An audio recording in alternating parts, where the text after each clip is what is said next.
지난 4일 트럼프 대통령의 서명으로 초대형 감세 법안이 확정되자 뉴욕 주민들의 메디케이드 등 저소득층 의료 혜택이 큰 타격을 입게 됐습니다. 트럼프 행정부가 역대 최고인 4년간 1,700억 달러나 예산을 배정받아 불법 체류자 1년에 100만 명 이상을 추방하는 유례없는 작전에 돌입하게 됐습니다. 텍사스주에 천년에 한 번 내릴 정도의 집중호우 사태가 발생, 사망자가 100명에 이르고 있으며 실종자 수는 집계조차 못할 정도의 엄청난 피해를 냈습니다. 최근 며칠간 퀸즈와 롱아일랜드 해변에서 상어가 목격돼 독립기념일 연휴 동안 뉴욕시 일부 해변이 폐쇄됐습니다. 모두가 누릴 수 있는 권리, 바로 아름다움입니다. 키스는 누구나 더 쉽고 당당하게 자신의 아름다움을 즐길 수 있는 세상을 꿈꿉니다. 키스는 우리 모두의 미래가 더 아름답게 빛날 수 있도록 최선을 다할 것입니다. 당신의 아름다움의 모든 순간, 키스가 함께합니다.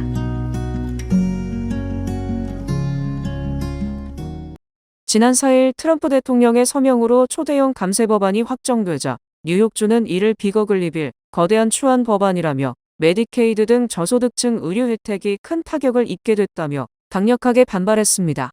캐시 호컬 뉴욕주지사는 트럼프 대통령이 하나의 크고 아름다운 법안이라고 주장하는 감세 법안은 거대하고 추한 법안이며 뉴욕주의 의료 시스템을 붕괴시킬 것이라고 비판했습니다.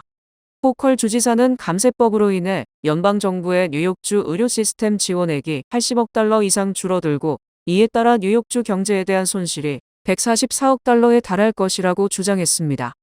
호컬 주지사는 뉴요커 150만 명이 의료보험을 잃게 되며 저소득층 의료 지원 인력 6만 5천 명이 일자리를 잃게 된다고 지적했습니다. 특히 뉴욕시에서 3만 2,500여 명, 롱아일랜드에서 6,500여 명 등 뉴욕시 인근에서만 의료 부문 일자리 약 4만 개가 사라질 것으로 예상되며 이에 따른 경제적 손실은 90억 달러로 뉴욕주 전체 피해액의 3분의 2에 달할 것으로 전망됩니다. 또 예일대와 유펜 공동연구에 따르면 감세법안 통과로 연간 사망자가 4만 2,500명 더 늘어날 것으로 예상했으며 감세법안이 미국 사망 원인 10위에 랭크될 것으로 우려했습니다. 특히 오바마 케어에 대한 자동갱신제 폐지, 본인 부담금 도입 등으로 뉴욕과 캘리포니아 등 19개 주가 운영하는 건강보험 마켓플레이스가 큰 타격을 받게 돼 오는 2024년까지 1,200만 명이 오바마 케어에서 탈퇴할 것으로 우려됩니다. 또 코로나19 때 한시적으로 확대된 보험료 보조금도 올해 말 종료되기 때문에 내년부터 오바마 케어 보험료는 평균 75% 이상 인상될 것으로 알려졌습니다. 트럼프 행정부가 역대 최고인 4년간 1,700억 달러나 예산을 배정받아 10만 명의 추방군과 10만 명을 수용하는 구금시설을 구축하고 불법 체류자 1년에 100만 명 이상을 추방하는 유례없는 작전에 돌입하게 됐습니다. 트럼프 대통령이 4일 서명 발효시킨 크고 아름다운 비비비법에 따라 이민 단속 예산을 기록적인 4년간 1,700억 달러나 배정받게 됐습니다. 사상 최대 불법 체류자 체포 추방 작전을 주도하고 있는 아이스에는 4년간 300억 달러나 배정되는데 한 해 예산 90억 달러보다 3배를 넘게 됐습니다. 국경 장벽 건설을 완료하는 데 465억 달러가 투입되고 이민 구치 시설 2배 확충에 450억 달러를 들입니다. 첫째 이민 단속에 참여하는 이민 단속 요원을 현재 6만 5천 명에서 10만 이상으로 늘려 이른바 트럼프 추방군 10만 명을 구축하게 됩니다. 아이스는 80억 달러를 들여 4년간 1만 명을 새로 채용해 현재의 2만 명에서 3만 명으로 늘리게 됩니다. CBP 입국심사관 등 필드 관리들은 현재 2만 6천 명에서 5천 명을 증원해 3만 1천 명으로 늘립니다. CBP의 공중과 해상작전 요원들은 1,400명에 500명을 증원해 1,900명으로 증가시킵니다. 국경 순찰대는 1만 9천 명에서 3천 명을 늘려 2만 2천 명으로 늘립니다.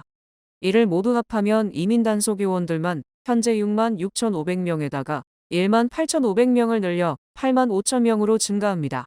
트럼프 행정부는 4년간 465억 달러를 투입해 이민구치시설의 수용 능력을 현재 5만 6천 명에서 11만 6천 명으로 2배 늘리게 됩니다. 텍사스주에 천년에 한 번 내릴 정도의 집중호우 사태가 발생, 사망자가 100명에 이르고 있으며 실종자 수는 집계조차 못할 정도의 엄청난 피해를 냈습니다. 텍사스 주정부는 지난 4일 텍사스 중부 지역에 폭우가 내리면서 커 카운티에서 샌안토니오 쪽으로 흐르는 과달루페 강이 범람, 인근 지역에 홍수가 발생했다고 밝혔습니다. 특히 지난 4일 컵카운티에는 4시간 만에 3개월치 강우량인 250mm의 비가 내렸고, 이는 500년 만에 한 번 일어날 만한 일로 알려졌습니다. 또 5일에는 오스틴 서쪽 지역이 5기간 동안 355mm의 비가 내렸으며, 이는 1000년에 한 번 발생할 일로 예측됐습니다. 이에 따라 현재 컵카운티에서 68명이 숨졌고, 트래비스 카운티 6명, 버넷 카운티 3명 등 모두 82명이 숨진 것으로 집계됐으며, 이 중 어린이가 28명 사망한 것으로 조사됐습니다. 하지만 이는 잠정 집계로 사망자는 더 늘어나 100명을 훨씬 넘을 것으로 예상되며, 실종자는 아예 정확한 집계가 힘든 상황입니다.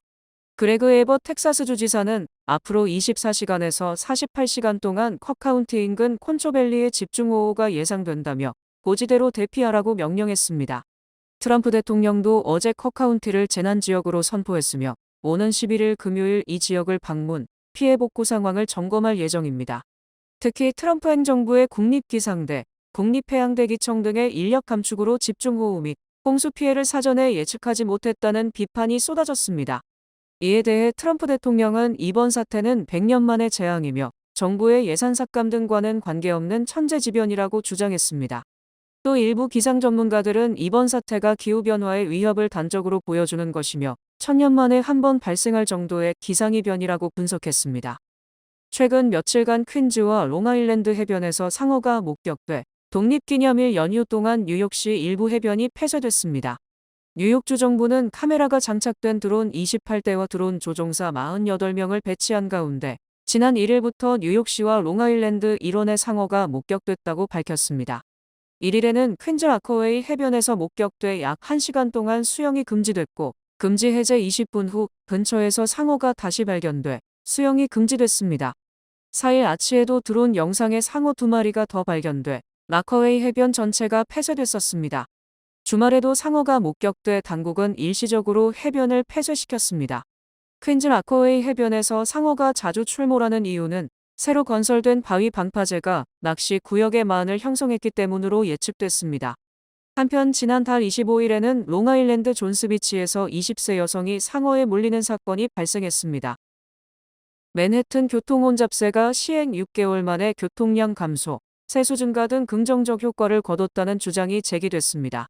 캐시 호컬 뉴욕주지사는 교통혼잡세 시행 6개월째인 지난 5일 뉴욕주가 효율적인 프로그램을 폐지하려는 연방정부의 시도를 막는 데 성공했다고 선언했습니다.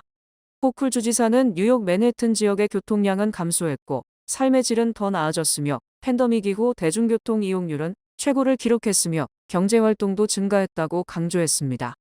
특히 메트로폴리탄 교통공사는 지난 1월 5일 자정교통혼잡세 시행 이후 이른바 교통혼잡세 부과 지역인 혼잡완화구역 내 진입 차량이 하루 평균 6만 7천 대, 6개월간 1,000만 대 줄었다고 밝혔습니다. 이는 맨해튼 남단 진입 차량이 예전보다 11% 줄어든 것으로 교통지연은 2%, 교통사고는 14%, 교통사고 부상자는 15% 각각 감소했고 기기의 질이 좋아졌고 소음 공해 신고가 45% 줄었습니다. 또 가장 극심한 병목 현상으로 차량 정체의 가장 큰 요인이 됐던 교량 및 터널을 건너는 데 걸리는 시간이 42% 줄었고 출퇴근 시간 뉴저지와 맨해튼을 잇는 홀랜드 터널의 교통지연이 65% 감소했습니다. 이처럼 차량 진입은 줄어든 반면 대중교통 이용은 늘어나 같은 기간 지하철은 7%, 시내버스는 12%, 롱아일랜드 레일로드는 8%, 메트로노스는 6% 각각 탑승률이 증가했다고 밝혔습니다. 또 맨해튼 남단 혼잡완화구역 내 경제활동이 증가, 브로드웨이 뮤지컬 매출이 올해 상반기 19억 달러로 사상 최고를 기록했고 소매 매출도 전년 대비 9억 달러 늘었다고 밝혔습니다. 미국의 상호관세 유예 기한이 코앞으로 다가온 가운데 스콧 베선트 연방재무장관이 7일 앞으로 48시간 이내에 여러 건의 무역 관련 발표를 할 예정이라고 밝혔습니다. 도널드 트럼프 행정부의 상호관세 유예 기한은 오는 8일까지로 트럼프 대통령은 7일 낮 12시 12개국이나 15개국의 상호관세 통보 서한을 발송했습니다. 베선트 장관은 트럼프 대통령이 발송한 서한에 대해 반드시 최후 통첩 형식은 아니라고 말했습니다. 베선트 장관은 그 서한은 꽤 일반적인 내용들로 단지 미국과의 무역에 관심을 가져주셔서 감사하다. 귀국을 무역 파트너로 환영하며 협상하러 다시 오지 않는다면 여기에 적용할 세율이 있다는 의미라고 설명했습니다. 즉, 서한 발송 후에도 재협상의 여지를 열어둔 셈입니다. 또한 베선트 장관은 향후 몇 주 안에 중국 측 고위 인사와 회담할 예정이라고 밝혔습니다. 앞서 트럼프 대통령은 7일부터 12개국에서 15개국의 관세 서한을 발송하고 9일까지 대부분의 국가와의 협상을 마무리하겠다고 밝힌 바 있습니다. 트럼프 대통령의 가장 강력한 후원자이자 권력 2인자로 불렸던 일론 머스크가 트럼프와 갈랐었는데 이어 마침내 신당 창당을 선언했습니다. 머스크는 지난 5일 X에 올린 글에서 여러분은 찬성이 대 반대 1의 비율로 새로운 정당을 원하고 있으며 새 정당을 갖게 될 것이다. 오늘 여러분에게 자유를 주기 위해 아메리카당이 창당된다고 발표했습니다.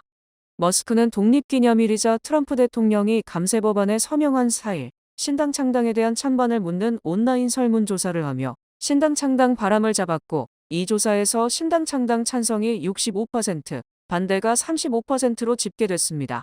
머스크는 지난해 대선 당시 막대한 정치자금을 기부하고 직접 트럼프 선거운동에 나서면서 사실상 트럼프 대통령과 권력을 양분했다는 말이 나올 정도로 실세로 자리매김했으나 감세 법안 등 정책을 둘러싸고 원색적 비판을 하다 화해하는 듯 했었습니다.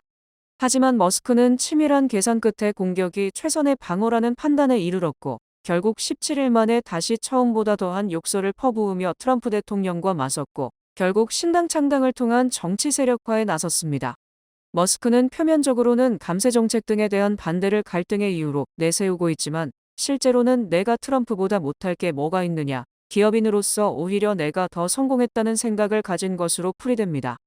이에 따라 머스크는 트럼프 대통령이 임기 제한으로 차기 대선에 출마하는 것이 불가능하다는 점을 감안 자신이 대통령이 될 수 있다는 판단하에 신당을 창당한 것으로 분석됩니다.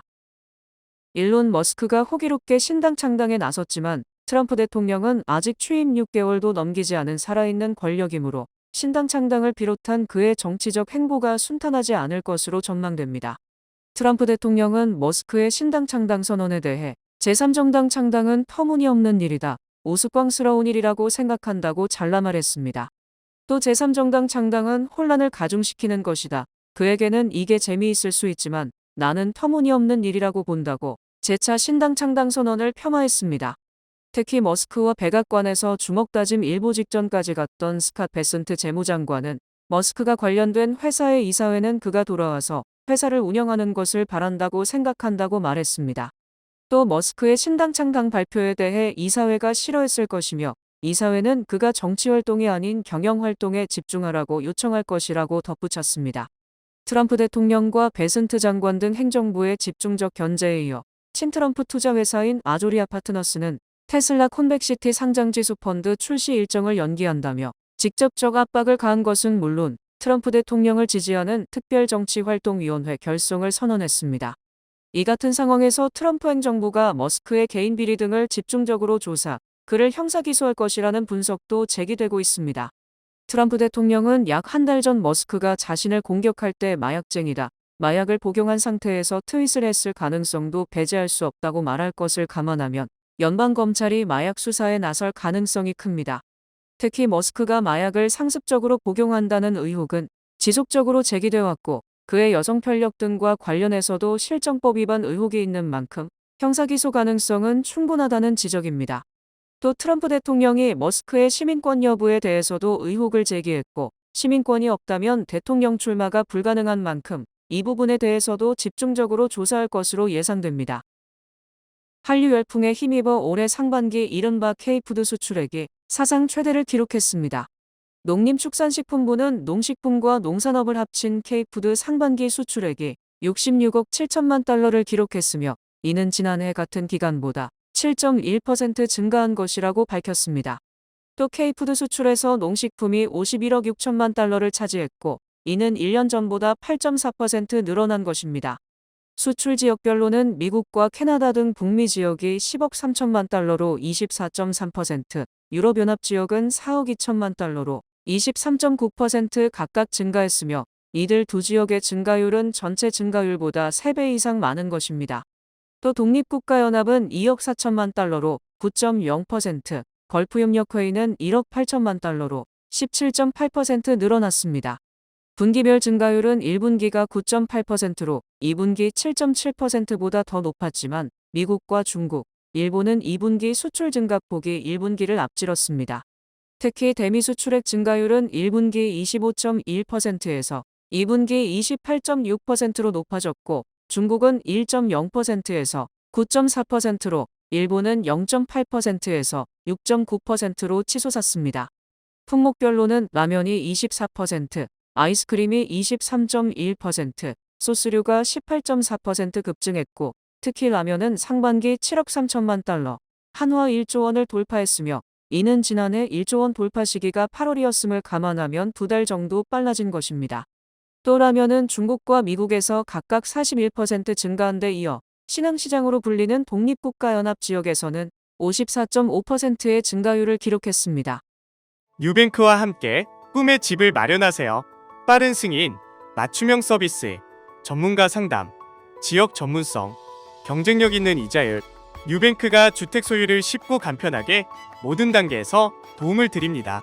지금 바로 가까운 뉴뱅크 지점을 방문해서 홈모기지 대출 상품에 대해 문의하세요. 뉴뱅크 제공입니다.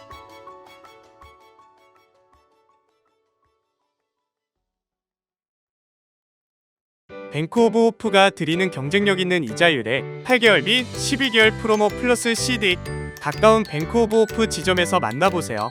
이 프로그램은 최고의 금융 서비스로 당신을 존중합니다. 뱅크 오브 호프 제공입니다. 주요 단신 전해드립니다. 아마존에서 수백만 개의 제품을 최대 50%까지 저렴하게 구입할 수 있는 아마존 프라임데이가 오는 8일부터 11일까지 4일간 진행됩니다. 미국의 국제 원조기관인 국제개발처의 대규모 예산 삭감으로 2030년까지 1,400만 명 이상의 취약계층이 목숨을 잃을 수 있다는 연구 결과가 나왔습니다. 오펙 플러스가 8월부터 국가 유가 추이에 대응하기 위해 하루 원유 생산량을 54만 8천 배럴 더 늘리기로 5일 합의했습니다. 포드 자동차가 소프트웨어 오류로 인해 후방 카메라가 정상 작동하지 않을 가능성이 있다며 총 20만 61대 차량을 리콜한다고 발표했습니다. 매년 뜨거운 관심 속에 열리는 핫도그 많이 먹기 국제대회에서 올해는 42세의 조이 체스트넛이 10분간 핫도그를 70.5개 먹으며 우승을 차지했습니다. 세계 최대 규모의 레고랜드인 레고랜드 상하이 리조트가 5일 정식 개장한 가운데 일부 외신들은 중국 내 소비 심리가 위축돼 쉽지 않은 도전이라고 전망했습니다. 스칼릿 조한슨 주연의 주라기 월드 새로운 시작이 개봉일 15만 명이 넘는 관객을 동원해 박스오피스 1위를 기록했습니다. 올해 2분기 주요 자동차 업체들의 미국 내 판매량이 증가세를 보였지만 관세 패닉 바잉 현상이 사라지며 지난달 들어 둔화 조짐이 나타나고 있습니다. 날씨 전해드립니다. 화요일인 내일은 저녁에 소나기가 내리겠습니다. 낮 최고 기온은 90도, 최저 기온은 74도입니다. 해 뜨는 시간은 5시 32분, 해 지는 시간은 8시 29분입니다. 이상으로 주간 날씨와 세계 날씨 전해드립니다.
이상으로 7월 7일 월요일 TKC 뉴스데스크 여기서 마치겠습니다. 시청해주신 여러분 고맙습니다.